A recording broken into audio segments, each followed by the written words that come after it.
ચેતન જ્ઞાન અજવાળીએ રે ટાળીએ મોહ શંકા પરે ચિત્ત રૂઢ મૃદુવાળીએ રે પામીએ સહજ ગુણ આપરે। चेतन ज्ञान अजवाड़िए। चेतन यानी कि कल बात हुई, काले बात थी प्रमाणे आत्मा ने आत्मा गुणों ए एक रूपे से पण बंनेने अलग कर्या छे भेद दृष्टिथी। साकर અને સાકરની મીઠાશ એક રૂપે છે પણ એને અલગ કર્યા છે કારણ કે સાકરને ચાખવું હોય તો ચાખ્યો તો જ ખાવો પડે, ચાખ્યા વગર તો ખાવો પડે નહીં, ચાખ્યા વગર ખાવો પડે નહીં। તો અહીંયા ત્રીજી ગાથાની અંદર ક્રોધ અનુબંધ નવી રાખીએ ભાખીએ વૈણ મુખ સાચરે સંકિત રત્ન રુચિ જોડીને જોડીએ કુમતિ મતિ કાચરે ચેતન જ્ઞાન અજવાળીએ। અહીંયા ગાથાનો મુખ્ય ઉદ્દેશ શું બતાવ્યો છે? ક્રોધ અનુબંધ નવી રાખીએ ભાખીએ વયન મુખ સાચરે સંકિત રત્ન રુચિ જોડીને છોડીએ કુમતિ કાચરે।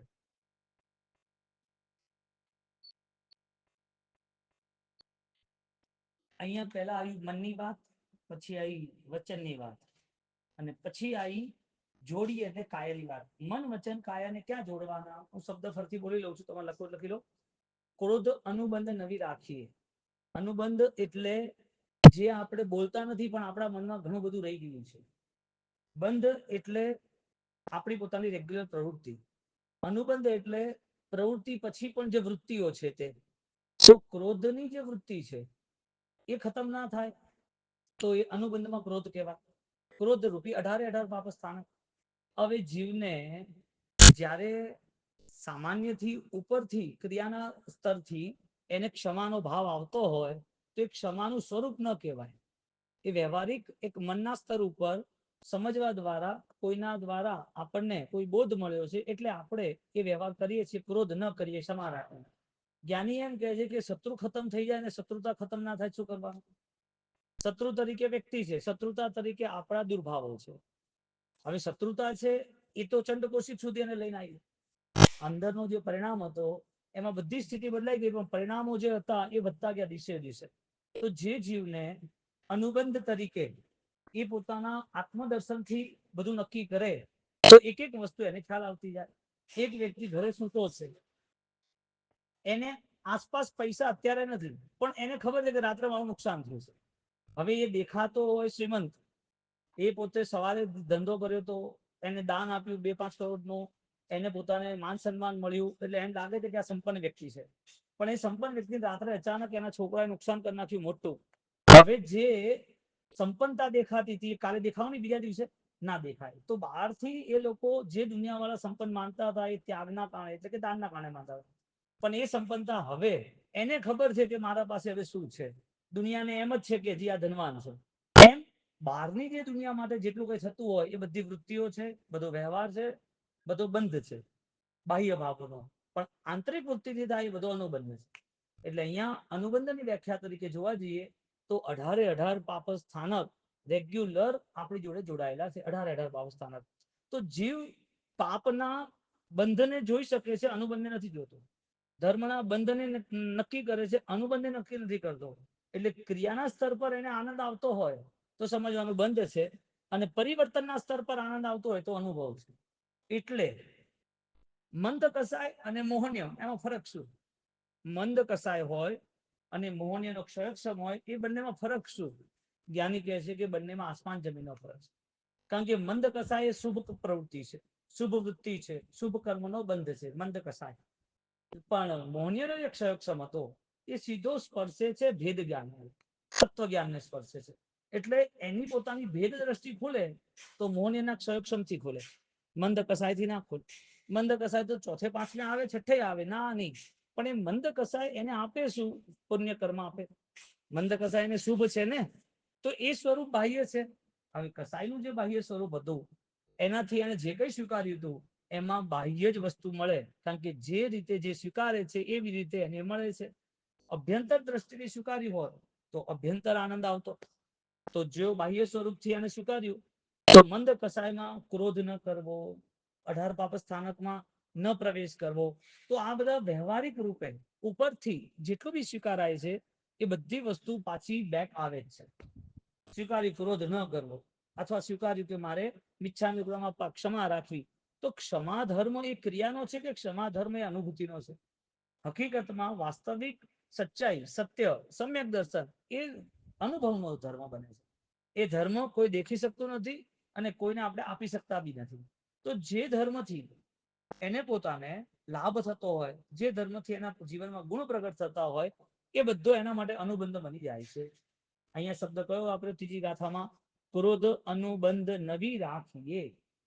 એટલે મનના સ્તર ઉપર વ્યવહારિકતાથી જે બી વિચારો છે, જે પરિણામો છે, એ બધા પરિણામોના આપણે નિરીક્ષક બનીએ. આત્મા માટે દ્રષ્ટા બનવાનું, આત્મા માટે સાક્ષી ભાવમાં જવાનું. પણ એ બધી વસ્તુ એકાંતની દ્રષ્ટિથી અને અનુબંધની દ્રષ્ટિથી. પણ બાહ્ય દ્રષ્ટિથી જે થઈ ગયું છે એ બધું વ્યવહારિક જીવનને માટે છે, સામાન્ય ક્રિયાને માટે છે, સામાન્ય ધર્મના અને શાસનના જે બી અમુક અમુક વ્યવહારો છે એના માટે છે.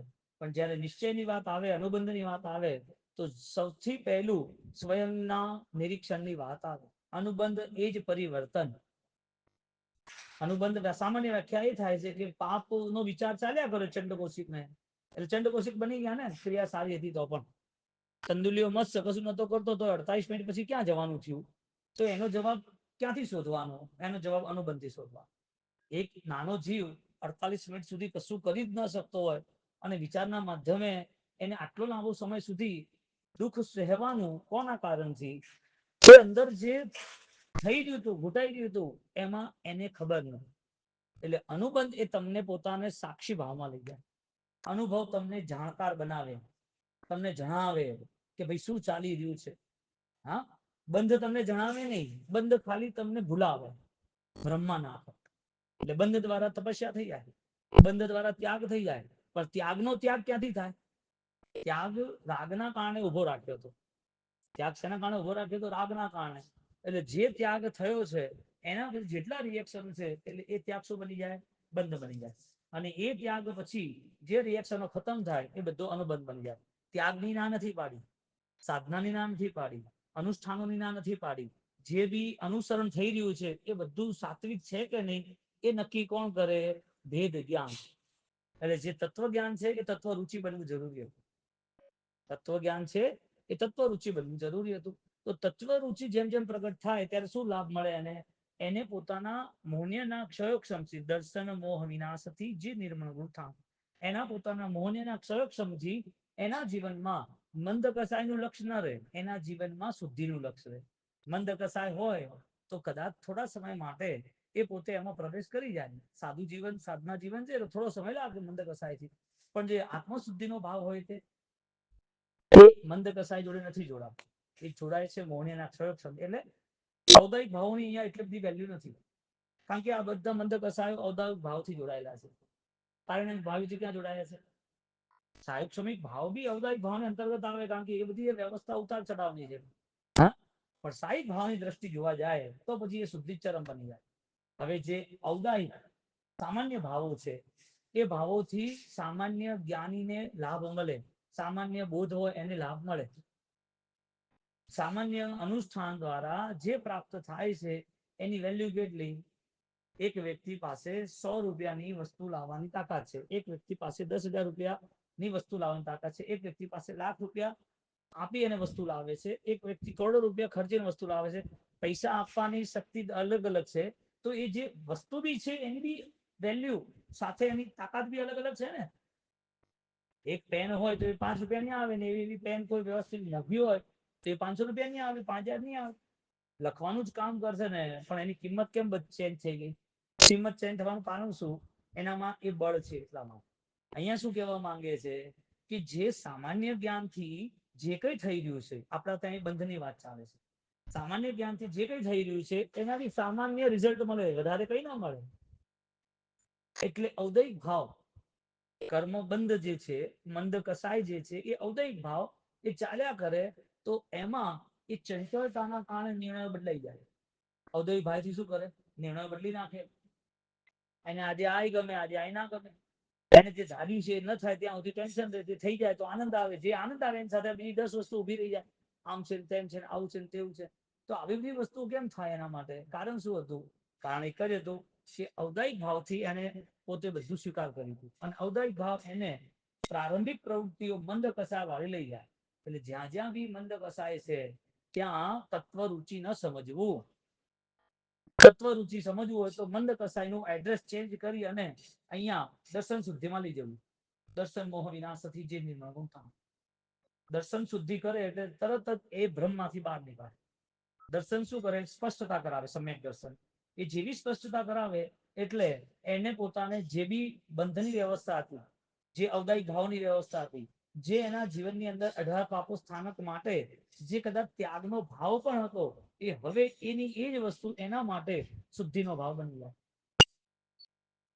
એટલે એક ફુગ્ગો વેચવા વાળો માણસ, બાળક, એ ફુગ્ગો વેચી અને એ પોતે પોતાનું ઘર ભરે. એની નાની બેન છે એને ખાવા આપવાનું હોય, એના ઘરે મમ્મી માજી દવા લાવ, એ ફુગ્ગો વેચે ને એની દ્રષ્ટિ છે દવા લાવવાની, ઘર સાચવાનું. અને એ જ કોઈ ત્યાં સુખી પરિવાર વાળા એ નાનો છોકરો કે મારે પણ આ ફુગ્ગો જોઈએ છે, બલૂન, તો એ બલૂન ફુગ્ગો એ લઈ અને ખુશ થાય અને અડધો કલાક ફોડ નાખે.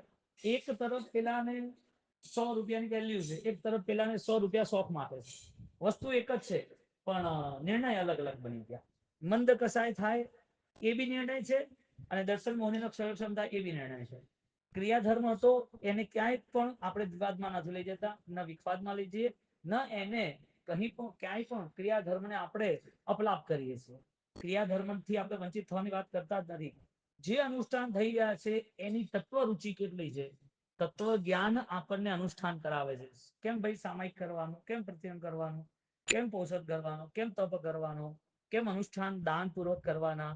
તો આ બધી ઉદારતા જે આવી જોઈએ, એ બધા જે ધર્મ છે એ તત્વ જ્ઞાન કઈક સમ્યક બોધ મળ્યો એટલે કરવાની ભાવના છે. જે ત્યાગી બન્યા છે, જેને પોતાને સંસારના 18 પાપોથી મુક્ત થવું છે, એ પોતે શ્રમણ પરંપરામાં જોડાયા છે. સાધક અવસ્થા માટે તત્પર હતા એટલે ત્યાગ કર્યો. તો એ જે ત્યાગ થયો હતો, એ ત્યાગનું બળ મંદ કસાઈથી આવે છે કે દર્શન શુદ્ધિથી આવે છે? એટલે મંદ કસાઈનું બળ આવ્યું હોય અને જો એને ખબર ના પડે તો આખું જીવન પૂરું થઈ જાય ખાલી મંદ કસાઈમાં. એટલે એને એમ થાય ચોથું, પાંચમું, છઠ્ઠું ગુણ સ્થાન ચાલ્યા કરે છે.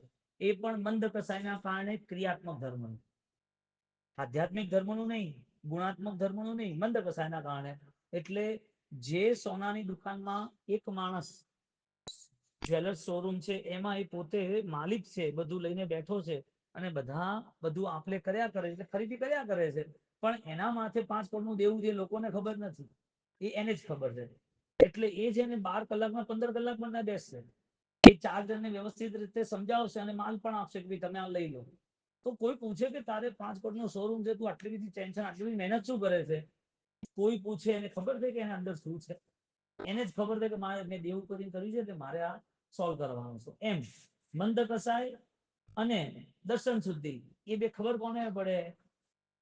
જેને જે વસ્તુ પ્રાપ્ત કરવી છે, જે વસ્તુમાં રાગ છે, રુચિ છે, જોડાયો છે, એ વસ્તુમાં એ રહે છે. હવે આપણો બોધ, આપણી શિક્ષા, આપણું અનુષ્ઠાન મંદ કસાઈથી પ્રારંભ થાય છે કે દર્શન શુદ્ધિથી પ્રારંભ થાય છે? અનુષ્ઠાનનો નિષેધ કર્યો તો કે ના. અનુષ્ઠાન ખોટા છે એવું કીધું તો કે ના. અનુષ્ઠાન નહીં કરવાના એવું કીધું તો કે ના. વિરોધ કર્યો તો કે ના.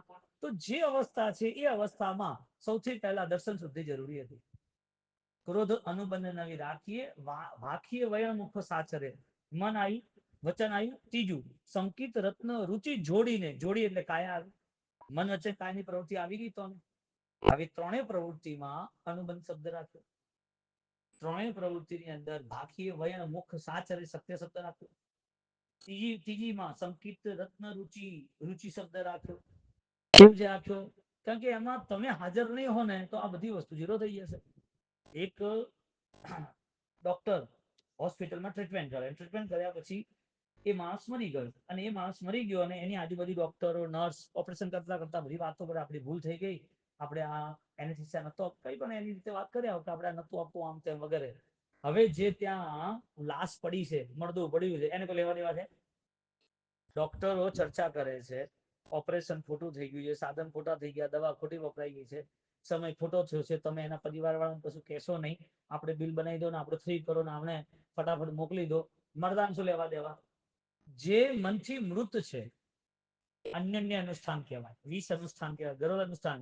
જે મનથી અચેતન, ચેતના યુક્ત નહીં, અચેતન છે, સજગ નથી, ચેતન જ્ઞાન અજવાળી, જે સજગ નથી, જાગૃત નથી, એવા માટે આ બધા અનુષ્ઠાન બંધના છે, પ્રવૃત્તિના છે, વૃત્તિના નથી. પ્રવૃત્તિમાં એના આનંદ આવે, એટલે એ પ્રવૃત્તિમાં આનંદમાં એ બાહ્ય ભાવોનો સ્વભાવ એવો પડી ગયો હોય કે એ હર વખતે કોમ્પિટિશન, પ્રતિસ્પર્ધામાં ઉતરે, આને આ કર્યું એનાથી વધારે સારું હોય. એટલે આ બધી વસ્તુ બહાર દેખાય નહીં. 5 કરોડનું દેવું છે, બીજાને દેખાય નહીં. મળતું છે એને ખબર ના પડે શું વાતચીત ચાલે છે. એક છોકરો એ પોતે ફુગ્ગા કેમ વેચે છે એ પેલા સામેવાળા લેનારને ખબર ના પડે તો એના શોખને જ જોવે. એવી રીતે જે પોતે સાધનાની પાછળ હટે છે, કમજોર સાધના કરે છે, એને સ્થિરતા ના આવે. સાધનાની સ્થિરતા ક્યારે આવે? સંકિત રત્ન રુચિ. રુચિ શબ્દ કેમ વાપર્યો? કે ભાઈ તત્વજ્ઞાનથી જે અનુષ્ઠાન સ્વીકાર્યા છે એ તત્વ રુચિથી સ્વીકારે તો બંનેમાં ફરક છે કે નહીં? તો કે છે. બંનેમાં ફરક છે, કેમ નથી? તમે પાણી પીઓ અને દૂધ પીઓ, બંને લિક્વિડ છે, પણ બંનેમાં ફરક છે. ફરક કેમ નથી? એક માણસ એ પોતે ડુપ્લિકેટ પગ લગાવીને ચાલે છે અને એક માણસ પગ પોતાના નેચરલ જે શરીરમાં એનાથી ચાલે છે, પણ ડુપ્લિકેટ પગ બી એવા કલરનો જ છે, કોઈને ખબર નથી પડતી કે આ ડુપ્લિકેટ પગ છે કે હાથ છે.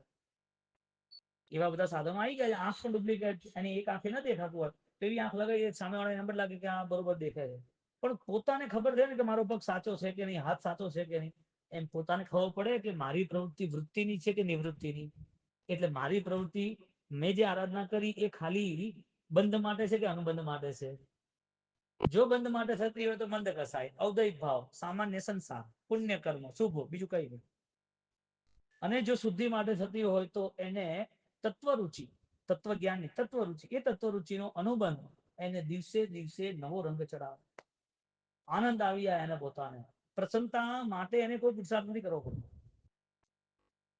એને કોઈ સમજાવે એનો મતલબ હજી સુધી એ કમજોર છે. એને કોણ સમજાવે? એ તો સમજેલો બેઠો છે. એને શું સમજાવે કે આમ નહીં કરવાનું, આમ થવું જોઈએ, આ થવું જોઈએ? કોઈ રોતો હોય એટલે એને સમજાવે કે આવું થયા કરે, નહીં રોવાનું. શેના માટે રોવાનું? કઈ વસ્તુનો વિયોગ થયો? અને જે વસ્તુનો વિયોગ છે એ આનાથી વધારે મૂલ્ય છે સમ્યક દર્શનથી, દર્શન શુદ્ધિથી? દર્શન શુદ્ધિ અને સ્થિરતામાં લાવી, અને એનો સ્વભાવ, એની પ્રેક્ટિસ એને અખંડ આરાધનામાં લાવી. એટલે અંદરની જે સ્થિતિ છે એમાં એ એટલો મજબૂત બની જાય, બહારની સ્થિતિઓ એને ડિસ્ટર્બ, એને સંકલેશમાં ના લાવે, સંતાપમાં ના લાવે.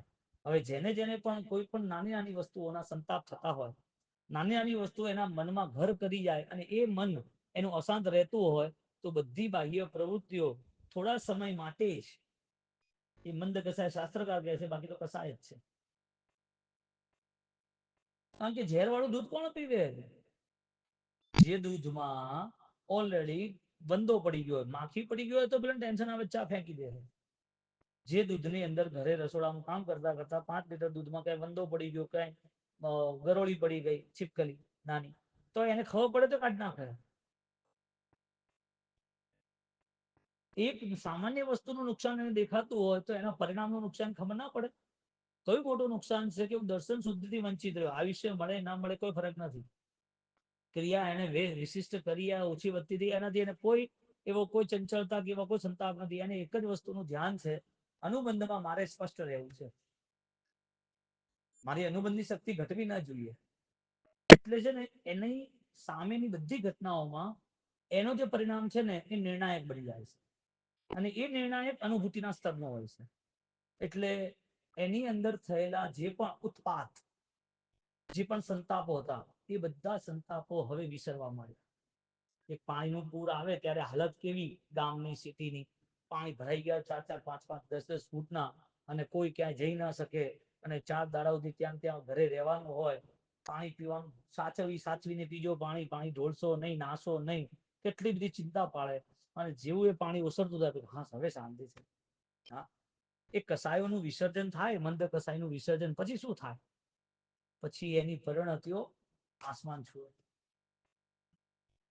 બધું એનું એક છે, કોઈ બદલાવ નથી. શું તમે ક્રિયા છોડી દેશો? સવાર પ્રતિક્રમણ નહીં કરો છો? હા, ભક્તિ નહીં કરો? આ બધી જ વસ્તુ કરવા પાછળ એનો ઉદ્દેશ્ય ત્યાં બ્લોક થવાનું નથી, ત્યાં જ બંધાઈ રહેવાનું નથી. એનો ઉદ્દેશ્ય હજી મારી શુદ્ધિઓ પ્રતિદિન વધતી જાય, અને અવસર એવો આવે છે કે એની ધ્યાન ભૂમિકા, એની અધ્યાત્મ શક્તિ એને પોતાને એટલો આનંદ આપે છે એને ખ્યાલ જ નથી આવતો કે તરસ શું છે, ભૂખ શું છે, ઊંઘ શું છે. હા, એને પોતાના મનના સ્તર ઉપર નિંદા, ઈર્ષા, કપટ, કોઈએ એને આબરૂ ઉછાળ્યો એટલે બેઇજ્જત કર્યો હોય, આવી અસરોથી મુક્ત થઈ જાય છે. આ બધી અસરો કોને લાગે? જેને મંદ કસાય સાથે. કારણ કે ક્ષમા ભાવ રાખવો છે તો મંદ કસાયથી કઈ નહીં, એમને બોલવા દો પીછા નીકળો. શત્રુ ઓછો થયો કે શત્રુતા ઓછી થઈ? આજે એને તમે ભૂલી ગયા, બીજો આવે તો બીજાને ભૂલી ગયા, પણ 10મી વખતે તમે રિએક્શન કર્યું. તો ક્યાં સુધી સહન કરું, કેટલું સહન કરવું? અત્યાર સુધી સહન કર્યું, હવે નહીં ચલાવું કે અનુબંધમાં શું પડ્યું હતું? એટલે આ વસ્તુ બી કદાચ મંદ કસાયથી થતું હોય ને, કોઈને સમજાવવાની વાત, કોઈના ઉપર અલ્પ કસાયથી થતો હોય ને, અને એમાં પણ તમારી અંદર એ બધું ન પનપતું હોય, સામેવાળા માટેનો વિદ્રોહ વારે વારે તમને એ યાદ આવે ઘટનાઓ એને જોઈને, તો ખોટું છે. પણ એને જોઈને ભૂલી જતું હોય તો એ અલ્પ સમય માટે પણ એ વસ્તુ તમને અનુબંધના ક્રોધમાં કસામાં નથી લઈ જતો. પિતાજી છે, એનો બેટો ખોટું કરે, ચોરી કરે, એના બેટાએ નુકસાન કર્યું, અથવા એને હામો થઈ ગયો, અથવા પૈસા લઈ લીધા, બેંકમાં બધા પૈસા ઉડાડી દીધા, ચીટિંગ કરી, પેપર બનાવ્યા, જુદે રહેવા ગયો, તો એ મા બાપને એક સમયે એને ગુસ્સો આવી જાય છે. આમ છે ને તેમ છે ને, હવે તું મારી જોડે રહેતો નહીં, ધંધો કરતો આમ જતો રહે. પણ એને એમ નથી આવતું કે માન નાખું. અંદર અનુબંધમાં શું હતું? તું જાણ તારું કામ છોડ. એ જે અંદરનો જે ભાવ હતો પિતા તુલ્ય, પુત્ર જે હતો એને પિતાને ભાવ હતો કે એનું કરમ એ જાણે, એને બીજો કોઈ કરે તો છોડીશ નહીં, તને બદલો લઈશ, કે વાત છે તને. હવે વાત જોવા જાવ તો પોતાના અંદર જ બધું હતું, એ બહાર આવતું ગયું. દીકરાને જોઈને જે કસાય હતો એ કસાય પણ એનો શાંત થઈ જાય છે, બીજાને જોઈને શાંત થતો નથી. કસાય તો કરે જ છે પોતે, પણ થોડો ઓછો કરે છે. એટલે પરિણામ કેવો આવવો જોઈએ? એક પિતા જેવો આવવો જોઈએ જે પુત્રને માફી આપે છે. એટલે કરુણાનું સ્તર વિસ્તૃત છે ને, કરુણા બધે, મૈત્રી ભાવ, માધ્યસ્થ ભાવ બધે પહોંચેલો છે ને, એટલા માટે સામેની બાહ્ય સ્થિતિઓ બધી ઓટોમેટિક સામાન્ય બની જાય છે. તમે એને છોડી નહીં શકો, મોક્ષ નથી ત્યાં સુધી બધું જ છે. શું કરશો તમે? જ્યાં સુધી આત્માની સર્વસ્વ, આ અજ્ઞાનથી મુક્તિ નથી, વિભાવોથી મુક્તિ નથી, ત્યાં સુધી આ બધું રહેવાનું છે. તો આ બધા જોડે કેવી રીતે રહેવું? આપણે રહેવું હોય તો આ રીતે રહેવાનું. આપણી જાગૃતિ સાથે બધી ઘટનાઓને એક એક કરીને છોડી દેવાની, જવા દેવાની. તમને અત્યારે કોઈ પૂછે કે તમે વિહારના પ્રસંગમાં તમે ત્યાં 5 વર્ષ પહેલા જ્યારે તમે દિલ્હી પહોંચવાના હતા, અથવા તો કોઈ બી સેન્ટરમાં પહોંચવાના હતા, અને એની પહેલા 4 જગ્યાએ તમે સ્કૂલમાં રોકાયા, તમને યાદ નથી આવતી એ વસ્તુ કે સ્કૂલ હતો, અમે રહેવાનું હતું એટલે રહી ગયા, પછી અમે જે વ્યવસ્થા મળી એ વ્યવસ્થાથી અમે નીકળી ગયા. તો એ વખતે બી તમે ત્યાં હાજર હતા, પણ આજે સ્મરણમાં એ નથી કશું. તમે ત્યાં રોકાયા, તમે ત્યાં બધા ઓલરેડી રોજના દૈનિક કર્તવ્ય પૂરા કર્યા, તો બી તમારા સ્મરણમાં નથી. એવી રીતે એક સાધક વ્યક્તિ, એ પોતે સંકિતી આત્મા, દર્શન શુદ્ધિ વાળો આત્મા, એ આ બધા કસાયોને દ્રષ્ટા ભાવે નિહાળતો. એટલે એ બધામાં હોય, બધી વસ્તુ હોય એની જોડે, પણ એ બધામાં ના હોય, નિરસ થઈ જાય. એ નિરસ થાય મહત્વ નતું, એનામાં એ ન જાય એ મહત્વ નતું. એને વારે વારે એવું બધું ઘૂટ્યું છે કે આનાથી વિશિષ્ટ કોઈ બીજી ઘટનાઓ આવે ને, ત્યારે પણ એનામાં એટલી જ સ્થિરતા હોય, ચાહે માન હોય ચાહે અપમાન. માન મોટા પાયે મળી જાય તો એનામાં શું રિએક્શન આવવા જોઈએ? અભિમાન આવવું જોઈએ. નથી આવતું તો કારણ શું? એને જે મોટું સન્માન મળી જાય, અથવા તો એને અપમાન મળી જાય, અને એના રિએક્શનમાં દ્વેષ આવવો જોઈએ, નથી આવતું, આવવું બી ન જોઈએ. તો આવી બધી સ્થિતિઓમાં એ પોતે એમાં જોડાઈ ગયો છે કે ના, એમાં નથી જોડાયો. કેમ? સંકિત રત્ન રુચિ જોડી, ક્રોધ અનુબંધ નવી રાખીએ, ભાખીએ વૈણ મુખ સાચરે. વચન સાચું બોલવાનું, એનો મતલબ વિચારમાં સત્યતા છે.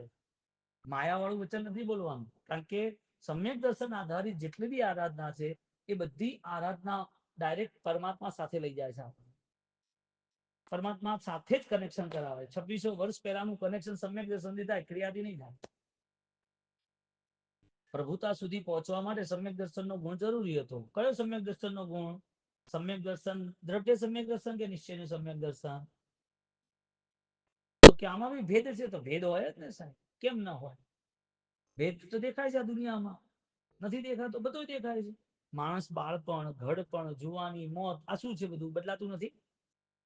એમ ક્રિયા ધર્મ છે, એમાં બી બદલાવ આવ્યો છે કે એક વખતે દ્રવ્ય ક્રિયા કરીએ છીએ, દ્રવ્ય સમ્યક દર્શનને વિચારી, એની એ જ ક્રિયા પછી એકલા બેઠા આવીએ અને એ ક્રિયાનો જે ભાવ પ્રગટ થાય છે અને એ ક્રિયામાં અંદર અંદર જે મજબૂત રૂપાંતર પરિવર્તન આવે છે એ બધું નિશ્ચયના સમ્યક દર્શનો બને છે. દ્રવ્ય ક્રિયા ઉપકાર કરે કે ન કરે, ભાવ અનુષ્ઠાન 100% ઉપકાર કરે ને કરે જ. એટલે સૌથી વધારે પુરુષાર્થ એનો ભાવ અનુષ્ઠાનમાં થાય. એટલે ભગવાને આજ્ઞા બતાવી કે બે ટાઈમના તમારા પડીલન ને પ્રતિક્રમણ ને દેવવંદન ને બધું થઈ જાય ને એનો સમય 5-6 કલાકનો 24 કલાકનો, બાકી 20 કલાક તો તમારા જાગૃતિના છે જ. કેટલો મોટો ઉપકાર કર્યો કે સામાન્ય જીવને અનુષ્ઠાન બતાવ્યા કે તું આ ક્રિયા ધર્મ, જ્ઞાન ધર્મ, ધ્યાન ધર્મમાં રહે છે સામાન્ય જીવોને. અને એ જ જીવને ધીરે ધીરે વિકાસ થયો હતો કે જો ભાઈ આના પછીનો સમય આની અનુભૂતિનો છે. ક્રિયાનો નિષેધ ન કર્યો, પણ એ ક્રિયા દોષિત ન થાય એનો ઈશારો કરી દીધો. ક્રિયામાં દોષ ના લાગે એટલે ઈશારો કર્યો સંકિત રત્ન રુચિ જોડીને કે સમ્યક દર્શનની રુચિ લેવાની, સમ્યક દર્શનનું જ્ઞાન નહીં. કેમ કે જ્ઞાન તો પુસ્તકમાં હોય તો શું કરવાનું, તો શાહી થી લખાયું છે એટલે જ્ઞાન છે. પત્તા છે, પેજ છે એટલે એમાં લખાઈ શકે. તમે એનું પથ્થરમાં ના લખી શકો, ખુરશી પર ના લખી શકો. લખો તો ના ટકે લાંબો સમય, કામનું બી નહીં ને. પુસ્તક રૂપે શાહી અને પેજમાં એ લખાયું છે, જોડાયું છે. એ જ્ઞાન જે છે એ જ્ઞાનનો અલ્પકાળ છે. પણ તમારો જે વેદ જ્ઞાનનો કાળ છે એ તો લાંબો સમય છે. તો મંદ કસાય સાથે થયેલી બધી આરાધના આજે તો કાલે એને નુકસાન આપશે. કઈ દ્રષ્ટિથી? ચેતન જ્ઞાન જ વાત. જ્ઞાનની ઉજાસ એને ના મળી જે મળવાની હતી, નુકસાન થઈ ગયું. એક માણસ એમ કે મને આઈસીયુમાં બહુ સારું લાગે છે. અરે પણ તને 10 દાડા તો તું અહીંયા રહ્યો જ છે અને હવે તને સારું છે. તકલીફ હતી ત્યાં સુધી તને આઈસીયુમાં રહેવાનું હતું, હવે શું તકલીફ છે? ના, પણ અહીંયા સર્વિસ સારી છે, અહીંયા શાંતિ સારી છે, અહીંયા બધા આવજા કરે છે, અહીંયા બધા ખબર લે છે અને અહીંયા એ મસ્ત ચોખ્ખાઈ છે, બધું સારું છે. 10 દિવસ પછી જે રોગ જતો રહ્યો હોય બીજા 10 દિવસ રહે તો નવો રોગ આવે કે ના આવે? પેલાનો રોગ વાયરસ હાથમાં પકડાઈ જાય, શું કરવાનો? એને શું કરવાનું હોય? ગમે તેટલું સારું હોય પણ એનું લક્ષ શું છે? મારે બહાર નીકળવું છે. સંકિત રત્ન રુચિ જોડીને એ પોતે ગમે તેટલી ક્રિયા સારી કરતો હોય પણ એ ક્રિયા પછીનું ભવિષ્ય શું છે? આઈસીયુમાં એની માંદગી ખતમ થઈ, એ સાજો થયો. સાજા થયા પછી એને શું કરવાનું? તું કામે લાગવાનું. એક સાધક એ સાધના કરતા કરતા એના ઉદ્દેશ્યને ભૂલી જતો હોય તો એની બીમારી કહેવાય. અનુબંધ એટલે ઉદ્દેશ્ય સાથે જોડાતા રહે. શેના માટે હું કરું છું? જે કરું છું એમાં મારું શું છે? આમાં ખરેખર જે મારા હકમાં છે, શાશ્વત છે, એ મળે છે કે નથી મળતું? આ બધી ધારણા શક્તિઓથી એ પોતે સ્પષ્ટ બની જાય. સંકિત રત્ન રુચિ જોડીને કયો શબ્દ વાપર્યો? સંકિત રત્ન રુચિ એટલે સમ્યક દર્શન છે પણ રુચિ નહીં હોય તો નહીં ચાલે. આ જેટલા અનુષ્ઠાન છે નિર્દોષ નથી. હિંસા વાળા અનુષ્ઠાન છે, હિંસા છે, જૂઠ છે, ચોરી કરવાની છે, હા, બધાને માયા રંભ કહીને ભેગું કરવાનું છે, જાણી જોઈને લડાઈ ઝઘડા કરીને ક્રોધ માન માયા લોભ એમાં રહેવાનું છે. આવું તો છે જ નહીં. એનો મતલબ અનુષ્ઠાન તો સમ્યક દર્શન બતાયા એવા છે. તત્વજ્ઞાન રૂપી તત્વજ્ઞાન, જે તત્વ એટલે આત્માને ઉપકારી હોય એવું જ્ઞાન, એવા જ્ઞાનની ક્રિયામાં આપણે જોડાઈ ગયા. એટલે આપણને સવારે સંસારી જે લોકોના આ અનુષ્ઠાનો અઘરા લાગે છે એ 1000 વાર વંદન કરે છે. બાપજી આપ સાકામાં આનંદ, એને અઘરું લાગે છે એટલે આટલું બહુમાન છે. અને જેના માટે ઈઝી થઈ ગયું, હજી હાઈટ વધી છે, એને દોષ લાગે છે આ નથી બરોબર, આ લોકો આમનામાં આચારની વ્યવસ્થા નથી, કે એને દ્વેષ દ્રષ્ટિ જાગે છે. એટલે મહત્વ કઈ નથી ક્રિયા સ્તર ઉપર. ક્રિયા સ્તર ઉપર બાહ્ય લોકોને ઈર્ષા નિંદા અથવા માન સન્માન બેમાંથી એક વસ્તુ છે તો એ તો કરતા રહેવાના. પણ જે સમ્યક દર્શન આધારિત ક્રિયા છે એ સમ્યક દર્શનની રુચિવાળી ક્રિયા છે. શબ્દ બે અલગ અલગ વાપર્યા, સમ્યક દર્શનની ક્રિયા અને સમ્યક દર્શનની રુચિ વાળી ક્રિયા. એટલે કે આત્માર્થીની ક્રિયા અને એક દ્રવ્યાર્થિક ક્રિયા એટલે કે વ્યવહારિક.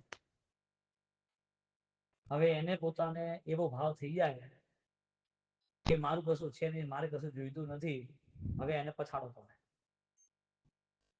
એ એમ વિચારતો હોય સાધક કે મારે કશું જોઈતું નથી, મારું કશું છે નહીં, હવે એ સ્વાર્થ લાવી શકે વચ્ચે? પોતે પોતાના દુર્ભાવોને પાસે રાખે? એ તો આનંદિત રહે. જે અવસર મળ્યો છે એ અવસરનો ઉત્સવ બનાવ્યો. ચેતન જ્ઞાન અજવાળીએ રે, તાળીએ મોહ સંતાપ રે, ચિત્તડુદમ ડોલતું વાળીએ રે પામીએ સહજ ગુણ આપરે. ત્રીજી ગાથા. ક્રોધ અનુબંધ નવી રાખીએ રે ભાખીએ વર્ણ મુખ સાચરે. સંકિત રત્ન રુચિ જોડીને રે છોડીએ કુમતી કાચ રે. કુમતી